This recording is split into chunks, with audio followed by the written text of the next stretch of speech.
Well, I am just delighted to be here with Patrick Deneen, who's professor of political science at the University of Notre Dame, and I think one of the most thought-provoking and interesting political philosophers on the scene today. And his book "Why Liberalism Failed" some years ago made quite a splash and inspired lots of commentary, including from Barack Obama himself, who listed as one of his favorite books of the year.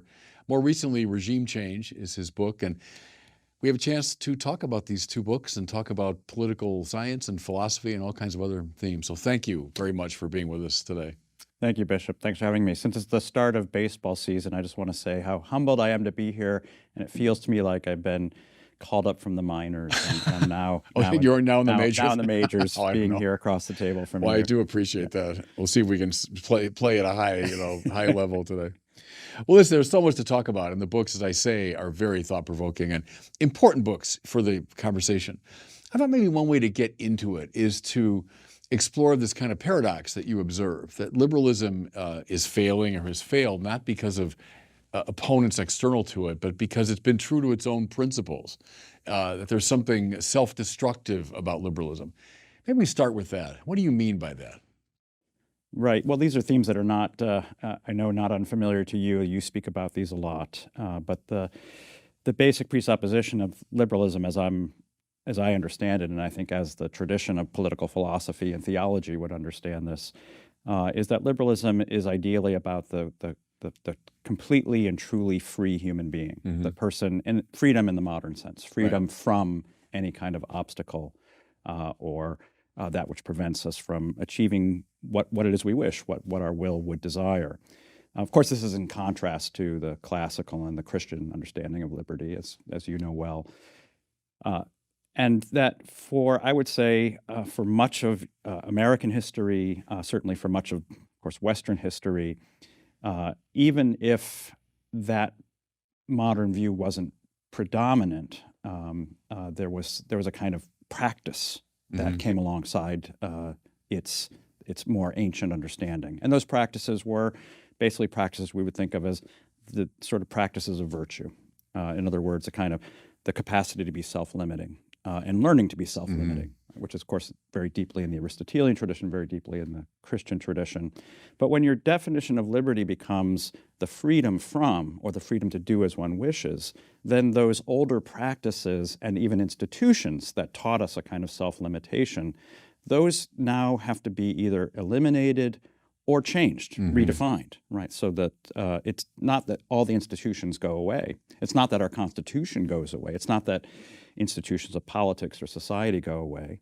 Like, for example, the schools don't go away, but their purpose changes, right? What it is they're engaged in doing.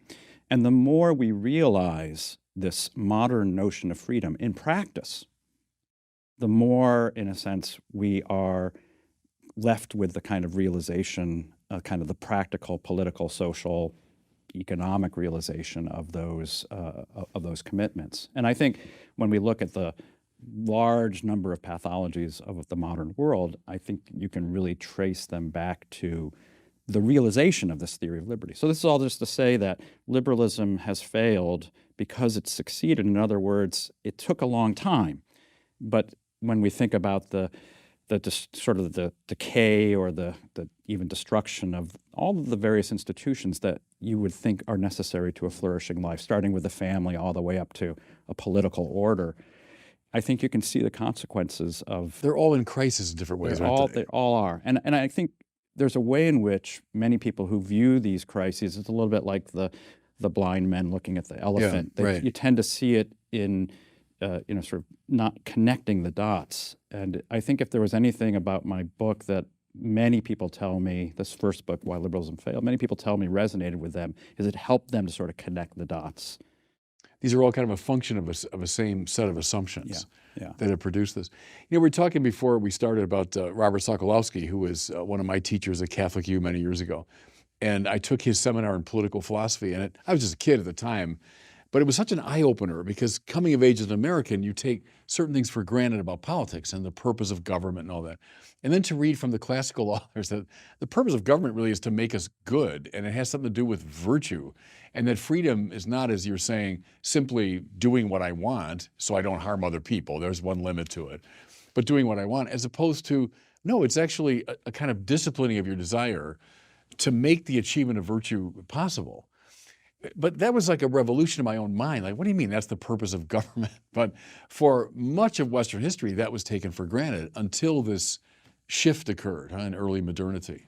So I think one of the things that's always, I hesitate to say this, but it's always a bit of a revelation to my students at Notre Dame. And this, you're talking about CUA, I assume, right? So even Catholic students, right, who grow up maybe taking, going to Catholic schools, and going to church every week, perhaps, if not more often, even they have imbibed the dominant understanding of liberty. Even they, if I'll often ask them, how do you understand, or how would you define liberty, or how would you define freedom? And they'll give me the kind of the almost Lockean definition of liberty, because it's the predominant view of the world that they imbibe more deeply than even maybe what they get in their formal education. Yeah. And then we do a dive in my classes from teaching Intro to Political Theory. We do a dive into thinkers like Plato and Aristotle. And I really emphasize, among other things, that take Plato as an example, in the Republic, when he gets to the description and discussion of what is the nature of the tyrant and what's the nature of tyranny, the tyrant appears to be the freest person in the world, because the tyrant can do whatever he or she wants. The tyrant is defined, in a sense, by the modern understanding of liberty. They can do as they wish. And then, in the course of describing what the tyrant is, he constantly, Plato, through Socrates, keeps describing him as a slave. Yeah. That the tyrant has the soul of a slave, because there is never a point in which the tyrant, in a sense, can ever fulfill the infinite desires that the human beings possess. And so the tyrant, in fact, is the least free human being. And it's the problem that we've all become our own little tyrants. That there's not one tyrant. We're all a tyrant. Because, hey, look, it's my will. It's my desire. And as long as I don't harm you, but I've got the freedom to do whatever I want. That's right. And then you've got a society of little tyrants who have no sense of cohesion or of a real common good. Well, of course, this is the understanding that lies at the heart of liberalism, which is, the title of the book is Why Liberalism Failed. And at base, I think the liberal sort of anthropology, right, the theory of human nature, is actually that we're all fundamentally tyrants. And Hobbes. And it's Hobbes. Right? This is Thomas Hobbes' understanding of human beings in the state of nature are tyrants. And the only way to restrain people from acting as tyrants is to impose from the top down this sort of external force, because it will not be internally gained. We can't develop the self-mastery. We don't have that capacity, right? In our heart of hearts, even if you and I might appear to be well-mannered, well-disciplined people, but in fact, put us, sort of Lord of the Flies, put us on the desert island, we'll quickly and our devolve tyranny into will, the war of all against against all. will manifest itself. So the only thing that keeps us from being little tyrants, the little Platonic tyrants, is this kind of imposition of the state that we all recognize we have to have. It's a kind of mutual non-aggression pact. But notice what this means is that what claims to be a philosophy of freedom is actually a philosophy in which ultimately, to keep us from acting freely, we have to have this kind of state that presumes there's no capacity to develop us as sort of virtuous human beings. We have to prevent the tyrant from sort of bursting forth. And so people are sometimes shocked and they sort of disappointed that, well, liberalism in theory is a philosophy of freedom, but we have such a big and oppressive government. Why is it that liberalism has developed this massive bureaucratic state? Well, it's built into it. Yeah.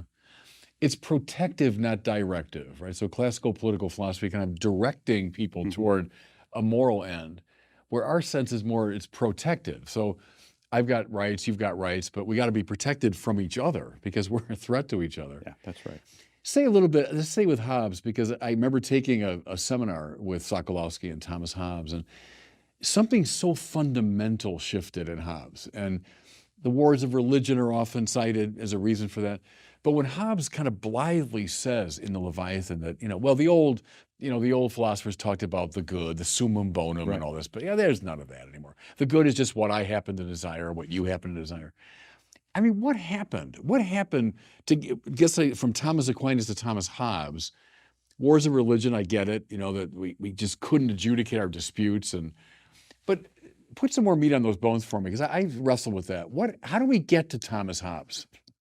Well, of course, the kind of the Whiggish theory, right? The theory that the winners of those debates tell is that in order to resolve the wars on religion, we had to have some way of reaching resolution in which we would just basically, to use the philosophical term of art, we would bracket religious questions, or we would bracket questions of the good. Those would no longer be relevant. And the right. good, So there would be no more finis ultimus or summum bonum because we can't agree.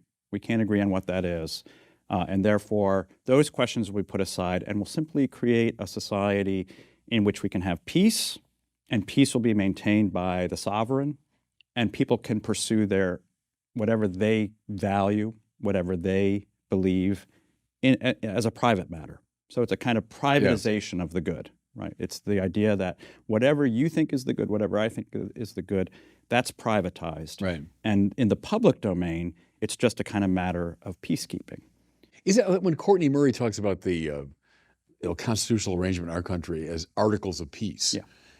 So in a way, bracketing questions of ultimate good, although he certainly will invoke the natural law. Yeah. But at the same time, that stress is very Hobbesian, isn't it? They're articles of peace so we can kind of get along with each other. Right.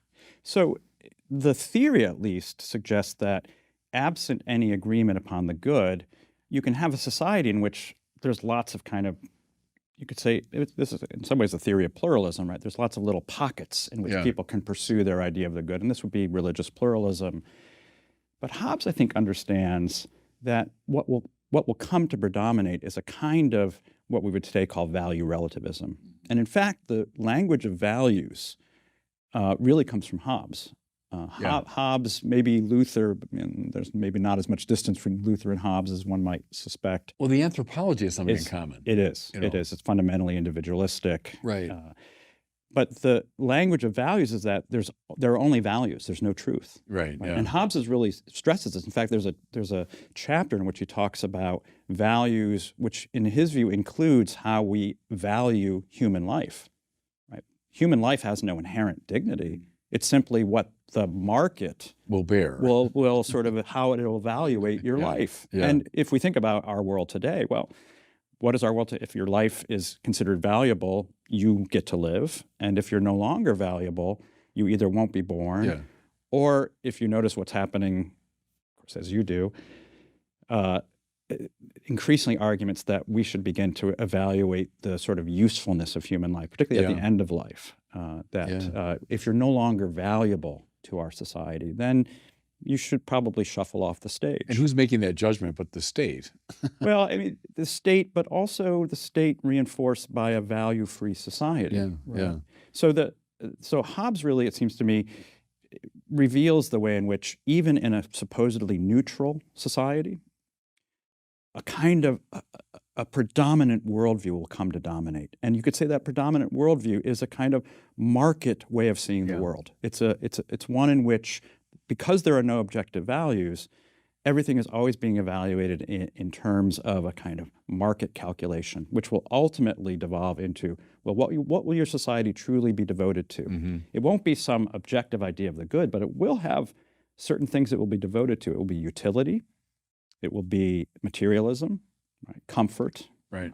Wealth maximization, which is what allows you to be free, is wealth maximization. Because every society does, at least implicitly, have a summum bonum. So Paul Tillich, used to say that all you need to know about someone, you can find out by asking the question, what do you worship? Because everyone's got some highest ultimate concern, as he'd put it. Well, every society has got an ultimate concern. So you might say, oh, no, I'm bracketing all the questions of the good, but there really is a sense of the ultimate good, and you're displaying it there in a way, like so safety or for materialism or wealth become the ultimate goods of the society. So willy-nilly, it's there. It's not really bracketed. There is a kind of war between, competing visions of the good. That's right. Go ahead. Yeah, so of course, then not only, now does this new understanding of freedom and what it values, what it regards as the highest good, not only does that come to predominate, but this worldview now becomes actively hostile to what we might think of as the kind of classical understanding and those who maintain the view of the classical understanding of liberty. And here's where I think, John Courtney Murray, writing in the post-World War II era, 50s, was more sanguine about sort of the American situation, and I think maybe is warranted today, because it still seemed like you had a kind of civil society that still could bear, and bring to bear commitments to the good. Yeah. That leavened this more utilitarian, functionalist, materialist world. But I think when you look at, again, the logic of this, again, this Hobbesian, Lockean liberalism, Right. what it really will begin to do is both erode those values or those understandings of the good, and then turn hostile to them. Yeah. Right. Yeah. Actively hostile toward them. Because what are they? They are now a kind of effort to impose some notion of the good, even if it's on their own pluralist population, it's still a form of oppression. Yeah. And I know you're a student of Tocqueville, and many have commented that Tocqueville, in a way, noticed an equilibrium. So there's this liberal society at the upper level, but kind of underneath it is a common moral consensus born largely of religion that's providing a sort of ballast to the society. As that's eroded, as it clearly has in our time, I think in my own lifetime, the change in our society, visible change, from one that kind of basically held to, I'd call it a biblical anthropology, a biblical sense of life and the good, but that has eroded in the course of my lifetime. And then what are we left with when that Tocquevillian equilibrium is kind of undermined? Talk about that. Yeah, so probably my own reading of Tocqueville is a bit more, again, a bit less, reads him in a less sanguine way. Okay. I do think that, again, a lot of the way in which Tocqueville was read and understood coming out of that same period in which John Courtney Murray is writing, and you have Richard John Newhouse developing arguments in First Things. Right. The basic view is the following, that there is this equilibrium, and if in a sense we lift the oppressiveness of the liberal state from civil society, that civil society will flourish. Right. So it's a kind of, it's almost a version of if you have laissez-faire in economics, you'll have prosperity. And if you have laissez-faire in the civil realm, you'll have kind of this flourishing of the civil sphere. And I think that's been the dominant view of the kind of standard Republican Party for a long time. I think Tocqueville understands in a way that maybe a lot of his readers, that the corrosive elements of what he calls democracy, we might say liberal democracy, that these have a tendency and these have a trajectory. And that they need, in some ways, to be actively sort of not only resisted, but you need a kind of active way of shoring up those kinds of institutions. And he's careful about how he says this, but he talks about the need not just to allow associations, but to, in a sense, shore them up. He says there may be ways in which they have to be artificially created. And he also speaks of the need for statesmen and philosophers to shore up religion and religious institutions and a religious perspective. He says not directly necessarily, but he says by giving people a kind of long-term perspective, elongating their view of history or human life beyond their own generation, the kind of society that can build cathedrals over multiple generations. Liberal democratic societies are going to become, they're going to have a much more short-term view of things. The people are going to have very narrow understanding of time and temporality. And so to shore up a kind of a society that sees itself as engaged in a civilizational project, those leading the society need to be especially cognizant of how they give that sense of long-term, even eternity. And he says, through this, he said, there will be a long detour back to faith. Suggests. No, and that's very interesting to me. And help me with this. Do you think the church's loss of confidence in itself, so let's say the generation before I came around, so my parents' generation, this sort of confident Catholicism of the 40s and 50s that inhabited the culture, with a certain swagger. Certainly there was an anti-Catholic element. It always has been in America. But yet the Catholic ethos had a certain swagger to it, right?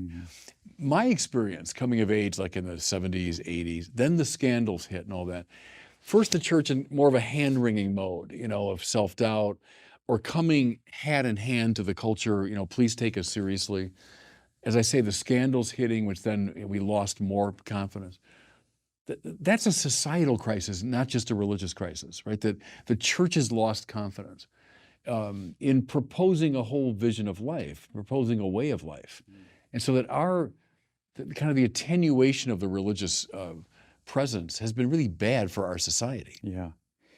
Well, I think we're not that different in age, and so I grew up at a similar time. I mean, it's coming of age in the 70s and 80s, and I recognize what you're saying, but I also,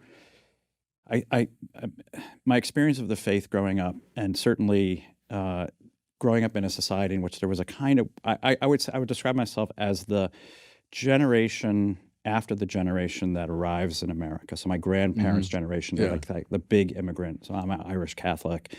My grandparents' generation is the generation that comes here. My father's and mother's generation is the generation that's kind of living in this thick, right, what's called ghetto Catholic culture, right? They grow up in that. And it seems really solid. It seems to be a very solid thing.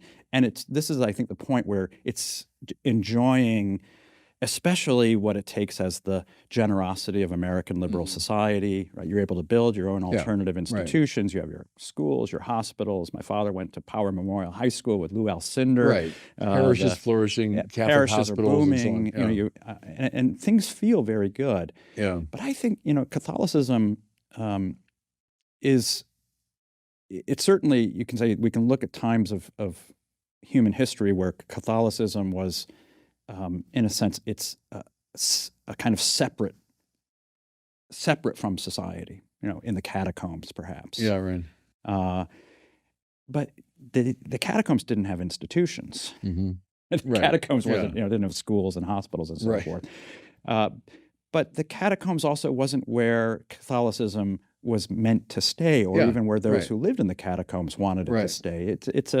It's a public order. I mean, it's not just a private order. It makes claims on the public sphere, on every dimension of life. And I think what seemed to be very strong at that time when my parents' generation grew up proved, in fact, to be very fragile. Yeah, and I think that's fair. And I can tell you that growing up in my generation, it seemed like it was almost, even before the scandals, it evaporated in my generation. There are very few of my classmates that I went to school with, high school with, who are still Catholic. Right. Yeah, And I dare say, even as a personal matter, I have 3 siblings, and none of them are practicing Catholics. So, if you're batting 25%, I think, again, to use the baseball analogy, you're not going to make the majors. So it turns out that having having a view of the faith in which we could have our own thing, not make any claims on the world, and in fact, at that time, start to enjoy the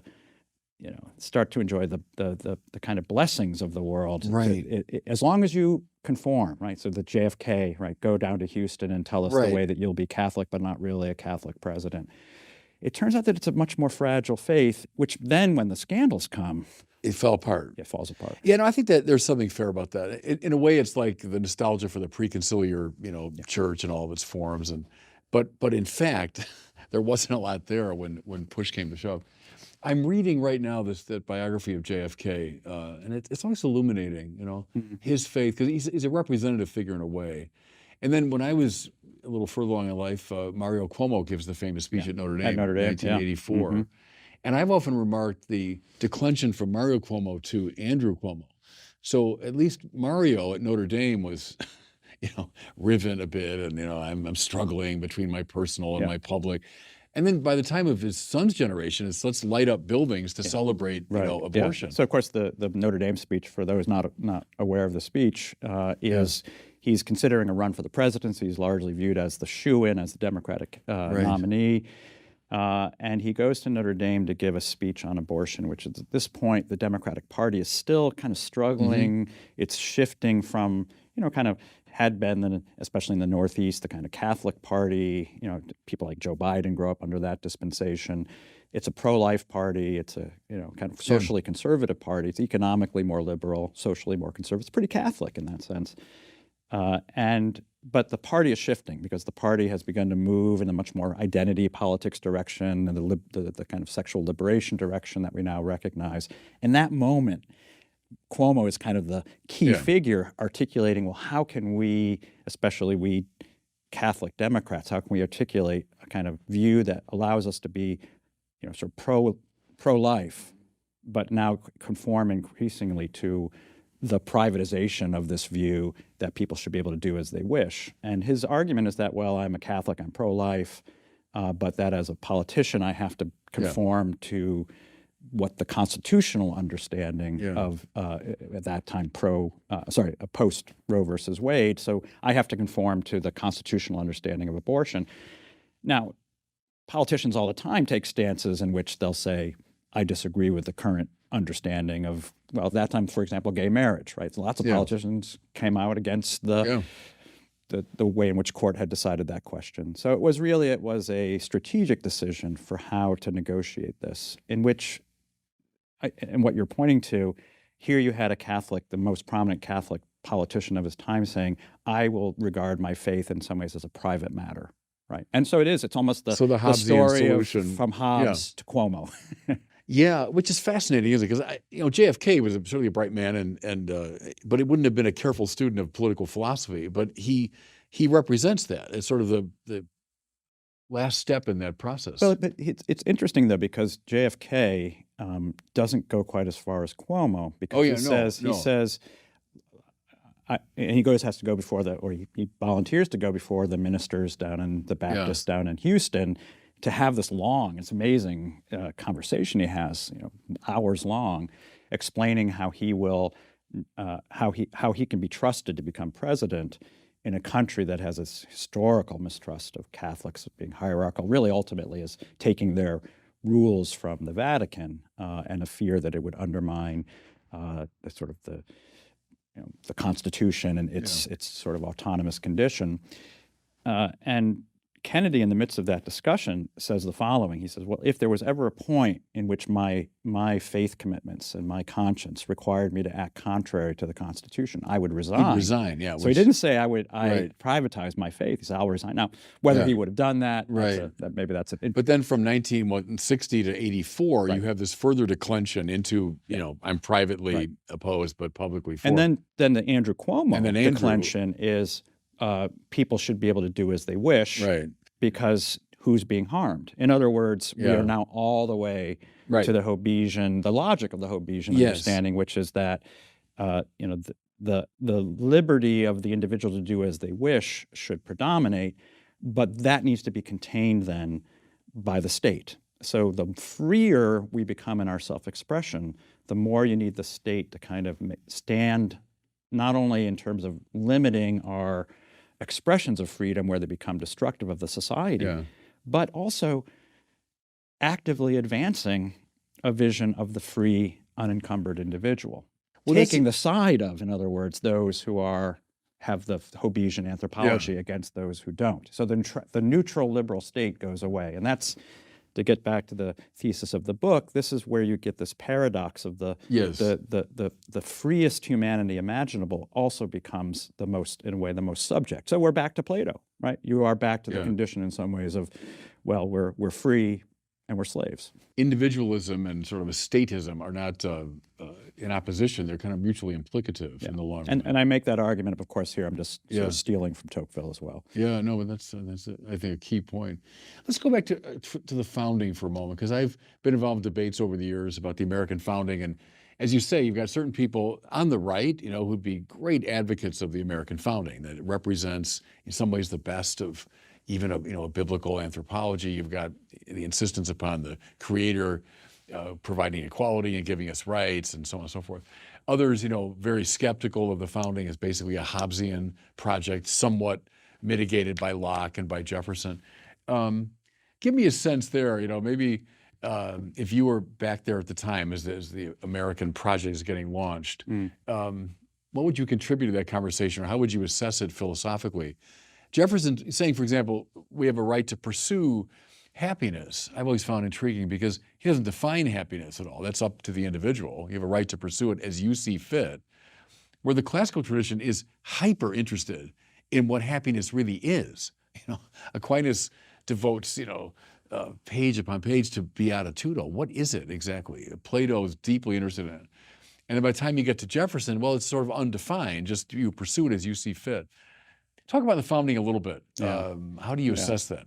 Yeah, I always get into trouble when I talk about I do founding too, right? because people think I'm Right. un-American, I'm not patriotic, because I'm a critic of the founding, or at least I would put it the following way: I'm a critic of what has certainly emerged as the dominant understanding of the founding period, and I don't want to confuse the dominant understanding, which is itself a kind of product of a certain history. And it's a product of the history, especially emerging out of the Cold War and the battle against communism, battle against fascism, which I would say didn't create ex nihilo, but read in a kind of exclusive way, or read out of that constitutional moment a particular strand of thinking, which was its kind of Lockean, individualistic understanding, sort of the preeminence of human beings as right-bearing creatures, which in the context, again, of the Cold War and the fight against fascism, you can credit an extent to which that was a kind of necessary, politically necessary development, but which really narrowed the understanding of the founding beyond what I think its actual complexity reflects. So in criticizing the founding, I recognize I'm kind of criticizing the way in which the founding has been interpreted by, for political reasons and strategic reasons, but it's not that it's not there. It was certainly there, and it's there in some of the most preeminent of the thinkers. I think it's there certainly in Jefferson, although Jefferson was complex, the Declaration especially. I think it's there in Madison's understanding of the Constitution, in which the Constitution is really designed as a document to, or as arranging a regime that will sort of create articles of peace, and will sort of put to the side questions of the good, because society already seemed too complex, and the assumption was that kind of predominant liberal understanding of the political order. What interests me, though, is that there were voices at the time of the founding, and they weren't Catholic voices. They were predominantly Congregationalist voices, so coming out of the Reformed tradition, who were quite critical of this dominant view. They viewed the Constitution or some of its assumptions as too privatistic, as not sufficiently attending to the development of virtue, as neglecting some shared understanding of the good. So one of the critics of the Constitution says there's no provision for sort of national academies that would promote virtue. These get to be known, this basket of people get to be known as the anti-federalists. Right. And there has been some scholarly interest in them over the years, but I think they've, like many of the losers in these debates, they tend to get written out of the story. And I often like to, both assign those texts to my students and point out this is a legitimate part of the American tradition, right? This is our tradition. We don't have to sort of say, as Catholics, I mean, these weren't Catholic authors, but they were drawing on a tradition that you could say goes all the way back to the classics. They were drawing on an older tradition, even though they were hostile to Catholics in many cases. They nevertheless still spoke that biblical vocabulary that we're talking about. And in that kind of, again, that Congregationalist tradition, even Puritan tradition that Tocqueville regards as the kind of true founding of America, there's a way in which you can read that tradition as giving us a kind of vocabulary. And when Catholics arrive, this is what the bishops are seeing. So Bishop Hughes, I'm sorry, Cardinal Hughes, I guess at that point. This is what John Courtney Murray is writing about. This is what Orestes Brownson, buried in the crypt at Notre Dame, right? And what they all say to a person is that the official founding of America is flawed because it's based on these Enlightenment, Hobbesian, Lockean principles. But there's a deeper kind of sub-constitution. And not a privatized thing where like we just discussed that among ourselves, but really a public form. And they all use the phrase, America was founded, the founders built better than they knew. They built better than they knew. They were appealing, or kind of there was implicitly a kind of a widespread understanding that kind of served as a sub-basement to what was otherwise a kind of flawed philosophy of a number of our founding fathers. And I think one can say that when Catholics come to America, and they rightly see this as a land of freedom that can allow them to worship, and when the 1950s you get this emergence of Father Sheen, and you get the public culture, which you get the Song of Bernadette, and Going My Way, and the confident Catholicism, the of the Boys' time. Town. You get this, you get this public. And you have movies like The Ten Commandments winning the Academy Awards. There's every reason to think that public dimension of the faith has a place at the table. That's very interesting, because we could recover it to some degree. See, at times I get the sense of despair, like, look, the toothpaste out of the tube. There's no way we're ever going to recover the pre-Hobbesian sense of the good. We religious people talk about it, but come on, publicly in our country. And so the best we can do is this kind of Articles of Peace approach. And, so I'm always looking for signs of hope that we could recover, not aggressively, not violently and all that, but recover a common sense of the moral and intellectual. It's an epistemic crisis too, isn't it? Yeah. It was a loss of confidence in our capacity to know the truth. What's the path to recovering that? And you're hinting at it there, both with this at the time of the founding and coming up through the tradition. Mm-hmm. What's the ground for hope today that we could recover it? I think the ground for hope, actually, I guess it's in the title of this book, which, Bishop, I'm the last person in the world who expected this book to do well. This is published with Yale University Press. Yeah. I thought maybe I would get it published and get promoted to full professor, which I did, so I got that. It sold 70,000 copies, which by academic standards is pretty good. Yeah. And it touched a nerve, as you already mentioned, across the political spectrum. So it's sold not only among people of a more conservative, traditional disposition like myself, it's sold among people on the left, because it really took both sides of our political order to task. And it took it to task for reasons I think that would be familiar to a Catholic, which is that each side has this kind of liberal, libertarian dimension that is leading to this kind of societal self-destruction, whether on the right as a kind of form of free market They're two sides of the same liberal coin, you'd argue, Exactly. but we call liberals and conservatives. Right. And then the left, especially with its kind of sexual libertarianism, that has, I think, in many ways undermined the family and kind of the core basis of a flourishing human society.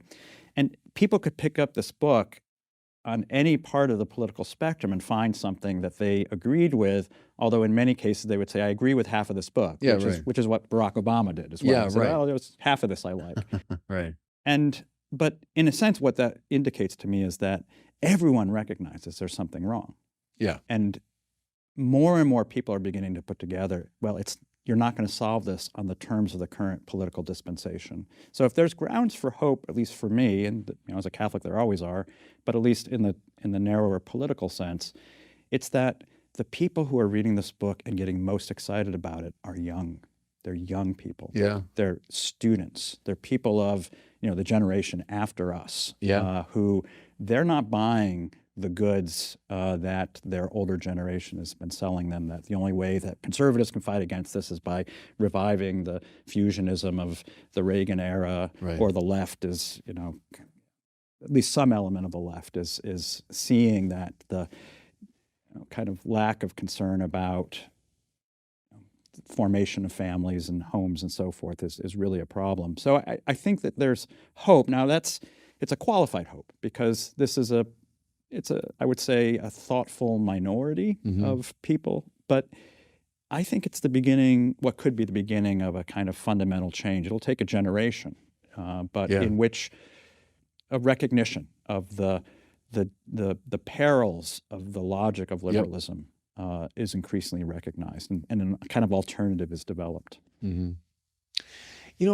Let me stay with that for a second, because you look at the stats around young people today, and the spiking numbers, depression and anxiety, suicidal tendencies, and very often we run to the social media, and I think they play a role, to be sure, in all that. But see, I've often wondered if it's this deeper thing. In some ways, the whole new atheism fad and it is like a limit case of what we're talking about. it's all up to me. I decide value. I decide what's true and good. There is no objective norm. We don't come from anywhere. There's no objective moral value. I have no moral purpose to my life. And a lot of people, young people, heard that message from the new atheists and said, "Oh, great, stick it to religion." But look what you're left with. I mean, it's this blasted landscape of hopelessness. And in a way, that is the limit case of what we've been talking about. Is when you so internalize and subjectivize value, and you've lost any common ground. That together we can work for a good that lies beyond us, that we both believe in. Or our whole society can be ordered according to goods that we all believe in. When that disappears, of course you're left with depression, anxiety, and so on. And so in a way, I see that paradoxically as a sign of hope that people hit a wall and will say, this is just not working. Yeah, I think if it turned out that the condition of the sort of complete liberation of the individual, as we've been describing, as sort of liberalism posits as a kind of, that's what our true nature is. If it turned out that people were immensely happy, joyous, they thought life was never better, that it was fulfilling and profoundly satisfying, then I think we might have to, we Catholics and sort of more Aristotelians say, okay, turns out empirically we were wrong. We were wrong, we can keep our faith, but, maybe. But in fact, it turns out maybe we had the wrong theory. I think in many ways, none of us are surprised by seeing, all of the kind of measures of social science. And this is where I think social science actually can be valuable. I'm a little bit of a skeptic of my own discipline, but social science seems to me consistently showing that on every measure of human relationality, the ways in which we form or don't form bonds, everything from, bowling leagues and Robert Putnam's description, down to the level of friendships. Like how many close friends do you have? And that number's been declining. Fewer and fewer young people, right? And if you don't have good friends in your life, that you can call up at 3 a.m., like, give me a ride home from the bar. You'll be morally lost pretty quickly.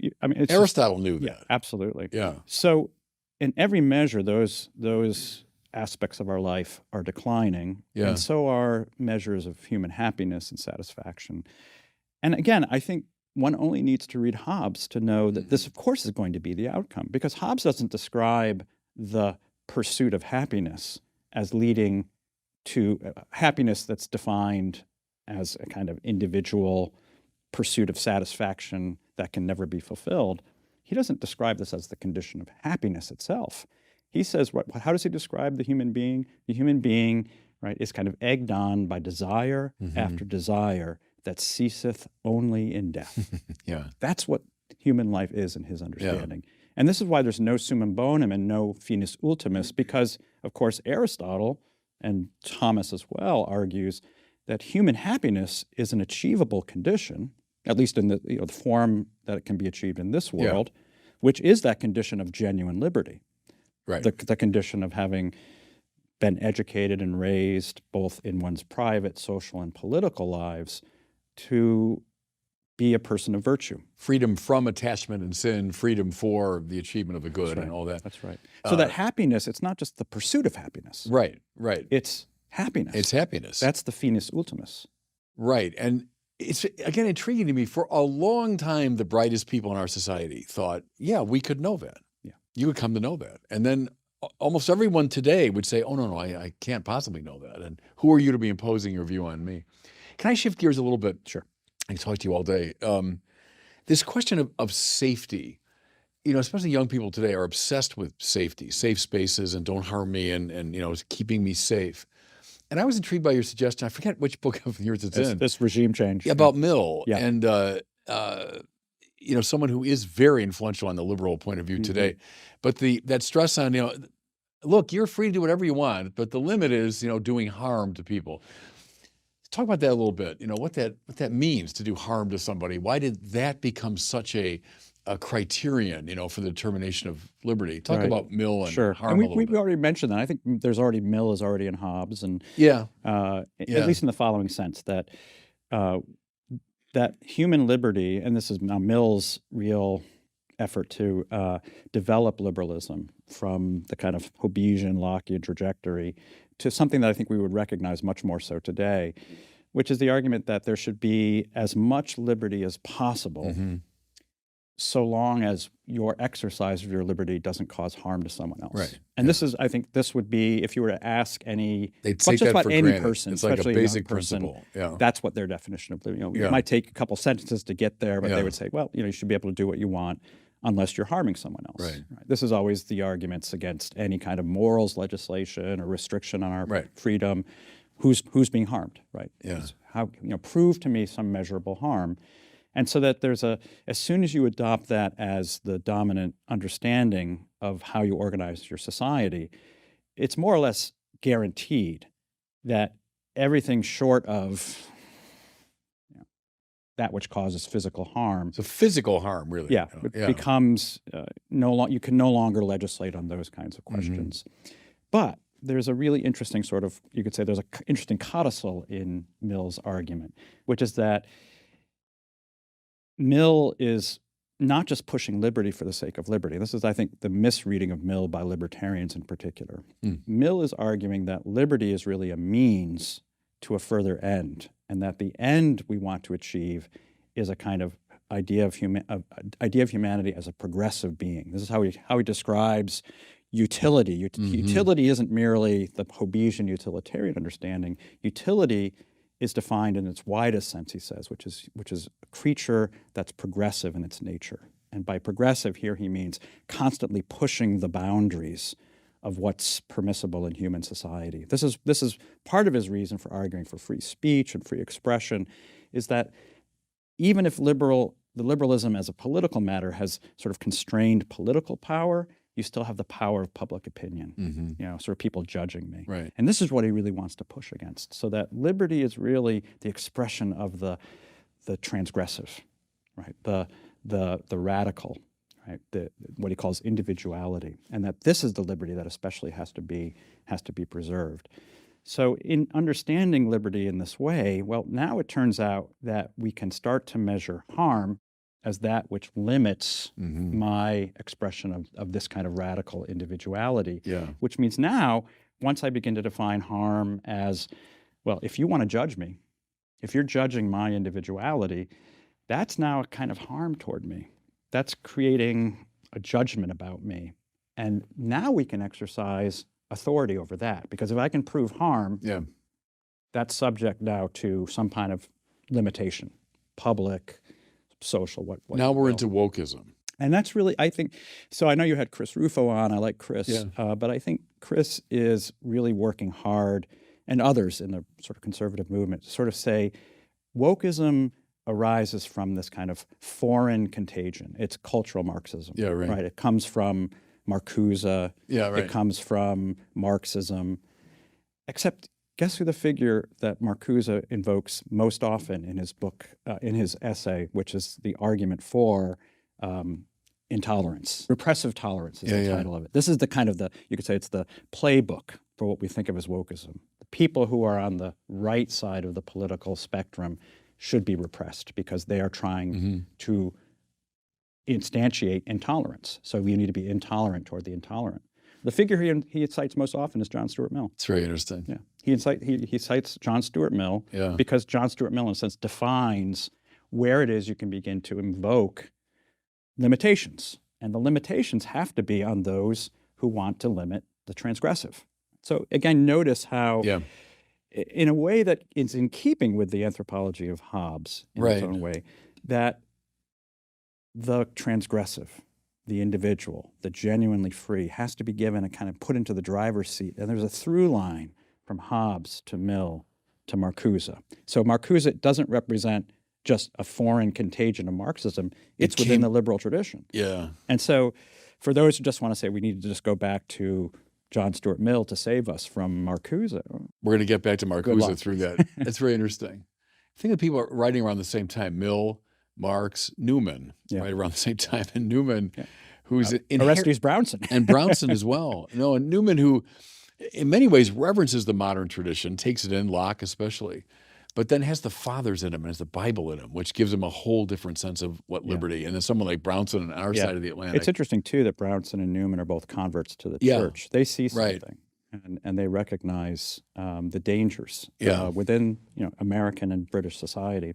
But of course, the church at the time, I've been doing a course right now on liberalism and its critics, and we've been reading a bunch of 19th century sort of encyclicals and authors, Brownson among them, now figures that the church, or at least let's say dominant voices in the church, want to say, okay, we don't resort to those arguments anymore. Post-Vatican II, we've made our peace with modernity, we've made our peace with liberal democracy. And I think there's it's interesting to go back and read some of those figures, Bonald and Below and Cortez and some of these 19th century reactionaries or counter-reformation, counter-revolutionaries, because they all discern obviously the dangers of liberalism as they understood it, and again as it's played out. They predict, okay, this is going to come after the family, this is going to come after the church. Right. Anything that's not fundamentally anthropologically individualistic at its core won't be tolerated. It will be actively, attacked and that has disassembled. come true. So I think looking at what happens from the 19th into the 20th century, again, the church always says it's reading the signs of the time and rendering a kind of its judgment of how to express the faith, which is consistent and true over time, how to express the faith in light of the signs of the time. If you think of the signs of the times in the 1950s, 1960s, Vatican II, and so forth, you're coming out of fascism, you're coming out of communism, and the church is opposing both of these things. And it says, okay, if we look at the landscape right now, liberal democracy looks like this might be a workable political order for us. This is something we can work with. There's enough here. If you're reading the signs of the times right now, it seems to me the church needs to really begin thinking about how do we express, a certain, kind of ongoing willingness to be skeptical to those aspects of the world. It's always going to, right, the world will be against us. Those aspects of the world that the church will always be in the position to have to correct. And I think we might be coming into that time. And I think Pope Francis, in his own way, has been someone really understanding this and working toward this. He doesn't come out of, he does come out a bit out of that world, but in a way that John Paul II did not, who, living in Poland, living under the thumb of the Soviet Union. I think there's a way in which the church is beginning to see that communism and fascism are always going to be antithetical, but there's a way in which the regime that we thought would be friendly to Catholicism is going to have to be subject to some probing examinations and critiques. And we should always be in that stance. We've lived through so many different cultural forms and political forms, and the church has said yay and nay to all of them. Certain elements are good. And so the same kind of critical distance we have to maintain vis-a-vis the present system. Something I've always been intrigued by is go back to the 19th century, and there are voices in America, not just bigots, not just simple-minded, bigoted people, but thoughtful people who looked at the emerging Catholicism in America and said, "Wait a minute, that's not our thing. That's antipathetic to America." And when I was coming of age, like, oh, those people back there, they were so anti-Catholic. Well, in a way, weren't they right? And in perceiving the Catholic vision is different from the Hobbesian, Lockean, Jeffersonian vision of liberalism. It's a different worldview. And the different relationship to nature and to culture and all of that. Yeah. They weren't entirely wrong, in other words, in being wary of this new Catholic vision of life. I think that's right. I mean, I think those critiques were right, and of course they go all the way back to the foundation of liberalism, which was founded as explicitly as anti-Catholic. Right. Hobbes is clear about this. Locke is clear about it. Locke is pretty clear about it. Locke says, we'll tolerate any religion except, we won't tolerate atheists because we can't trust them. Yeah. And we won't tolerate Catholics because they pay obeisance to a foreign potentate. They believe that the Pope transcends any secular order or what the Pope represents.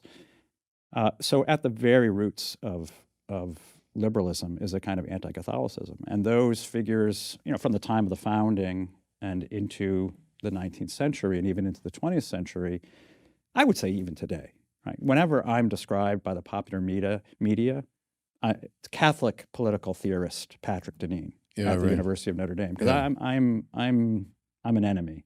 So there's no political theorist that I can think of on the left who's described Protestant political theorists or Jewish political theorists. It's always Catholic political. So they're getting something. They're getting something that's true. Yeah. Yeah, they are, but they want to make sure that I'm labeled so that you automatically know I'm a bad guy. You're a bad guy. So I think it's true. And the obverse of this is the way in which Catholics, of course, we've already mentioned this, but Catholics, in order to kind of gain acceptance in this world that was otherwise, this country that was otherwise hostile to them, had to trim.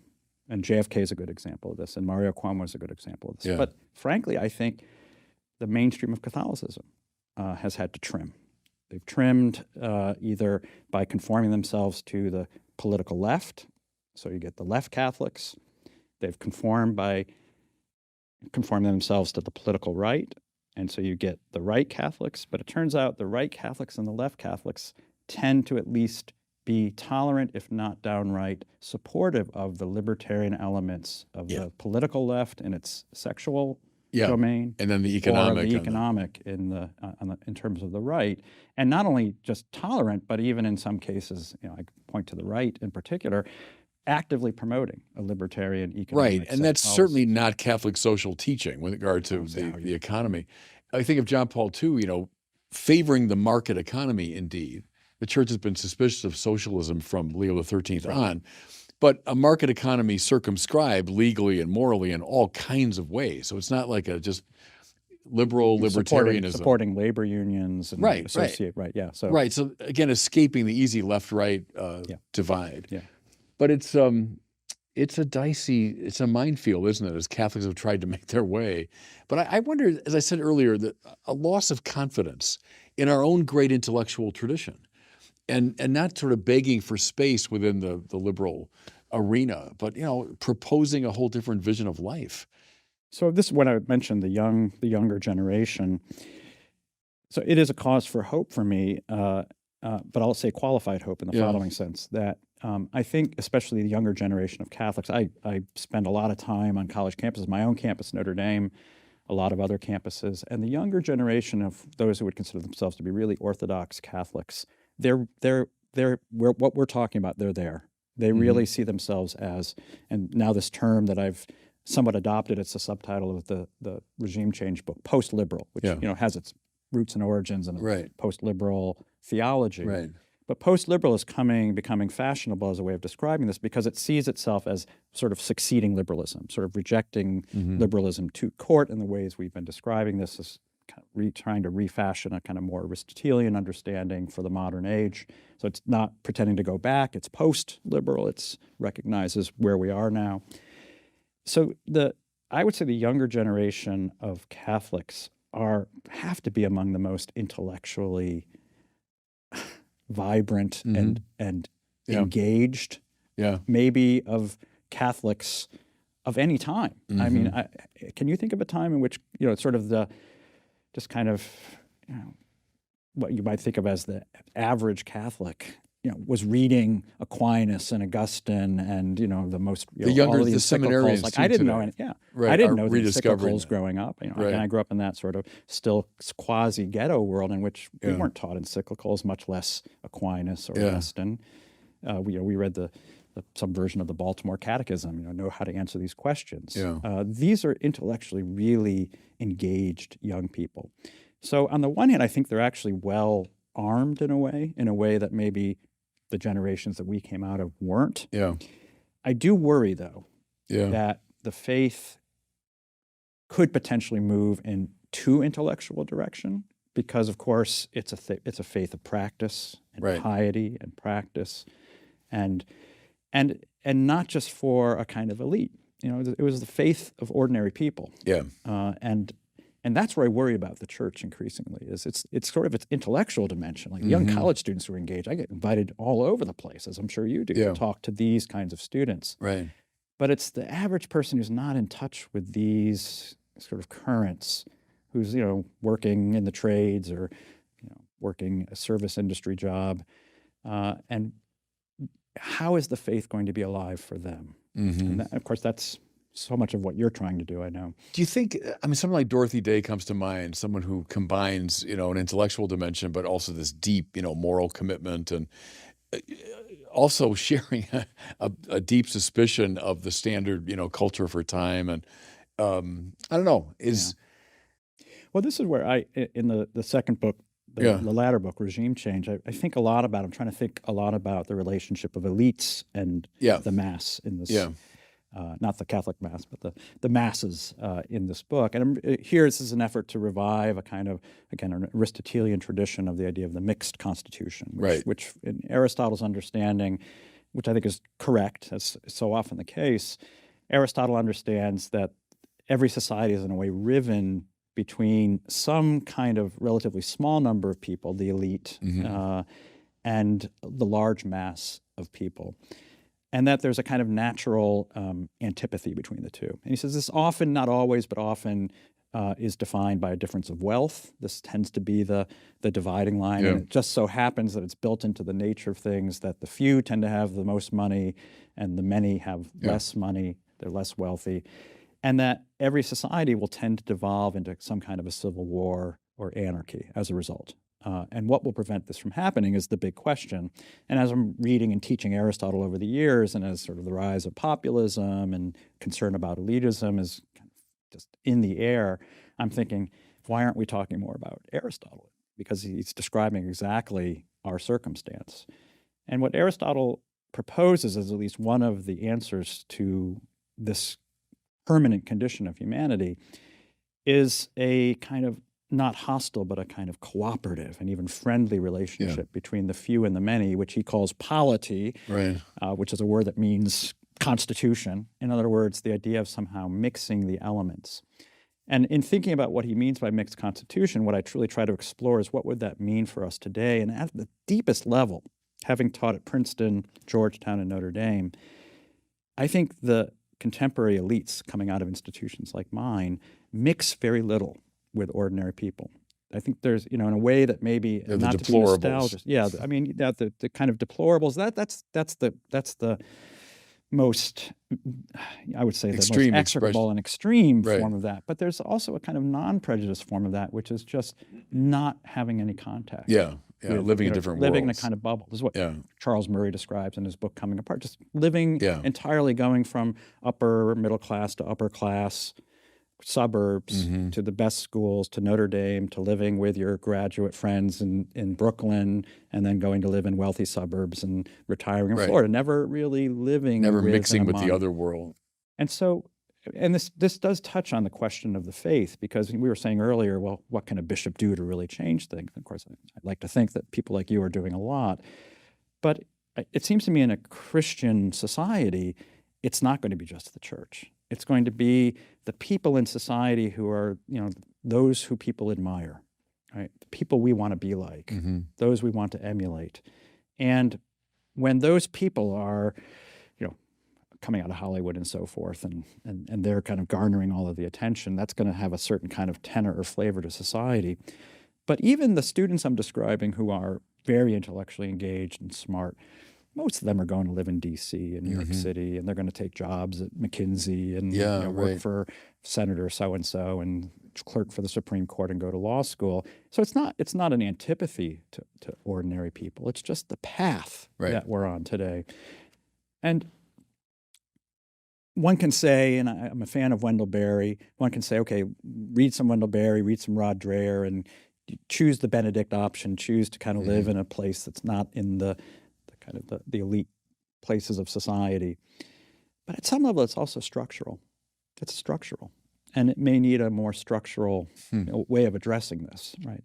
And what would that look like? Well, I think going back to Catholic social teaching, there's a real suspicion of sort of economic concentration of power. There's suspicion of some degree of political concentration. But it's one of the great underappreciated elements of it, I think. It's just that. It doesn't like concentrations of economic or political power. It likes it distributed. That's right. Hence Chesterton's distributism. That's right. And so we clearly today we certainly have concentration of political power. We recognize that. But we also have concentration of economic power. And this is where I think the kind of conundrum comes into play, which is in the Catholic understanding, I think broadly, you're going to need an exercise of political power to sort of limit the economic concentration of power. So there is the appropriate exercise of political power, which isn't just centralized political power, but it's the ways in which I think so much of our economic system today is all about absorbing the people who are graduating from the institutions where I teach and taking them out of, removing them from all of the various places of our country where they could really valuably be these kinds of more local stewards of their society, and could become the admired people of their places. And I say this as someone who really thinks that short of that, I don't know how the ordinary person working the service job or the trade job necessarily finds their way to the faith in a way that doesn't require them to do, an advanced course of study today. Yeah. I think of a couple of things. I probably have to close. I got to talk to you all day again, but we're a little past time.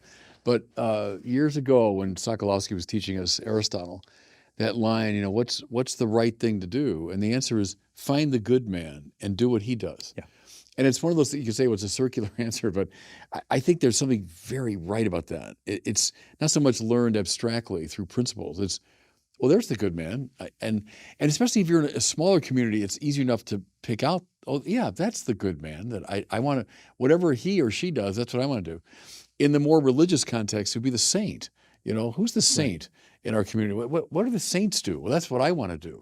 And I wonder if that's a way to recover this great tradition. It's not just a theoretical, as you suggest, but it's these embodied figures, the good man, the good woman, the saint, will teach us, what the good is. Yeah, since I'm in Minnesota right now, I always like to mention to my students, I say, well, many of you want to go off and you will go off and work for, again, you'll be a functionary in the regime in Washington, D.C., and you'll have a good life, and it'll be interesting. You'll meet lots of interesting people, and you'll be surrounded by nice restaurants and so forth.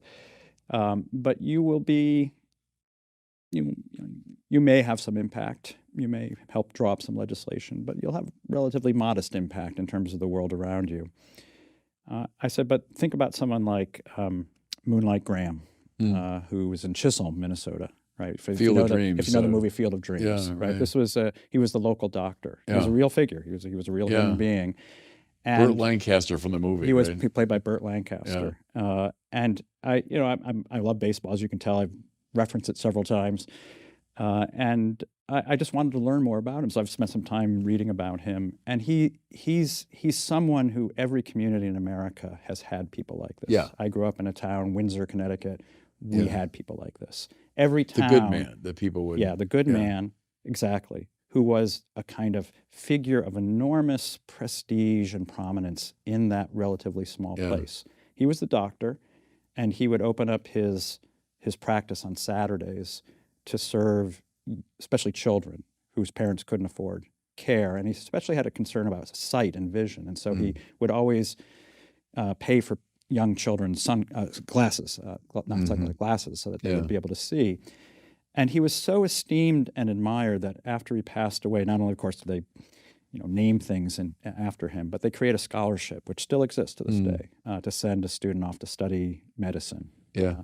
And I suspect that today, if there were Moonlight Graham, kind of someone like Moonlight Graham in Chisholm, Minnesota, he would...